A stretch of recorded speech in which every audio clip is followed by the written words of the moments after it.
Hey everyone, I have a couple of important questions. What's actually happening with Trackmania Nations Forever? How is it possible that this game is keeping its players for more than 15 years straight? And why is it the most legendary game from this series? These are life important questions, at least for me. Let's find out. Just a little advice from the future, if you want to play this game on Steam, it doesn't work, so you have to play United Forever version. First thing, we need some general understanding of era when the Trackmania was released. We're in 2008. If you wanted to play an arcade racing game where you could make crazy things, you had some options. Burnout Paradise, Need for Speeds, and I don't know, Mario Kart. Okay, seriously, when you think about it. Except of course all the Trackmanias, in what games you could make loops, wall rides, drive 1000 miles an hour or make your own track, and all of that in competitive web browser video game. I mean, the fact this game was website game and it was so successful is crazy. So to summarize the question, why was the game so successful, especially in its release? Well, there was literally nothing like it. There was no experience of having primarily online racing where you could make such a crazy tracks and drive for who's gonna be faster. And it was so easy to play, just search for a game on internet and play the game. And just a little fun fact, this game was made by a studio called Ubisoft Nadeo. Yes, even Trackmania was made by Ubisoft and look where they are now. Kind of sad to be honest, but they did all by themselves. Second important question, how is this game keeping its players for 15 years straight without some winning balance? This is actually far more complicated question, so if you already lost your attention, no one's gonna save you now. We have to take facts from the first part of this video. This game was absolutely unique and I think it still is to this day.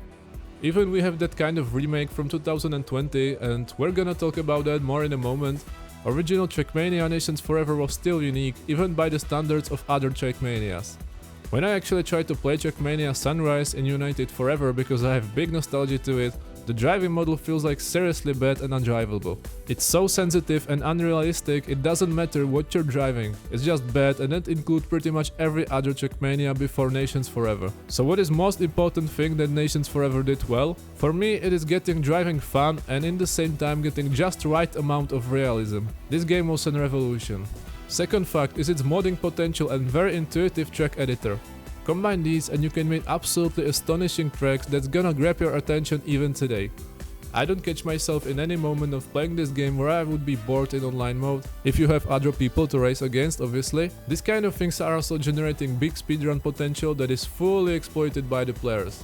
Honestly, this is the only game where I considered trying to speedrunning, but then I watched Outer Track speedruns and I changed my mind.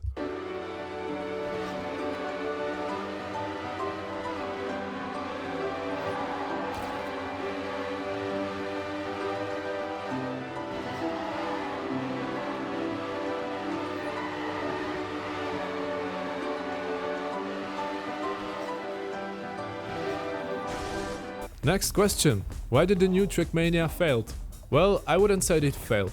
Ubisoft got essential parts of Nations Forever and tried to recreate them in different way, while still keeping and actually adding more variety of different surfaces, environment, texture, skins and especially weekly and monthly events on Nadeo made tracks. All of that actually sounds great and I was one of the first people that actually bought the premium version of Trackmania where you can build your own tracks.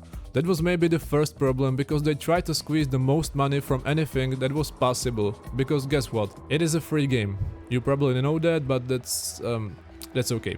I felt not just the developers but the whole community tried to revive the game because in its core I still think that this is not a bad game.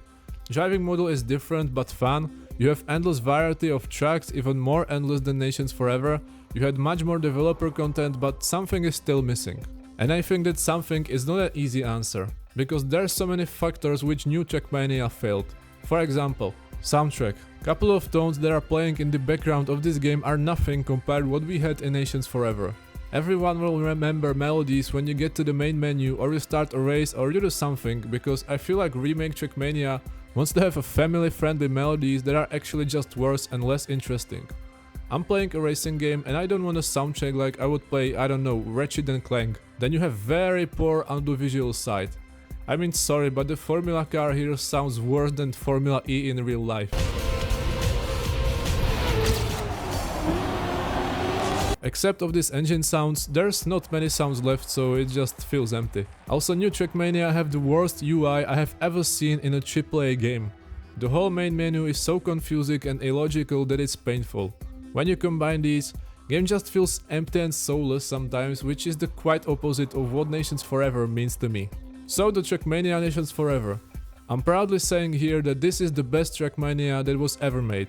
It's got an active community that cares about this game, and when you join it today, there's still at least 20 active servers. It's got an active speedrunning community, it can be a great creative game if you want to play with tracks, you can make your own skins and cars, it's got actually atmospheric soundtrack, and without nostalgic glasses, it's still objectively great game. So well done Nadia of Ubisoft, you made a great game quite some time ago.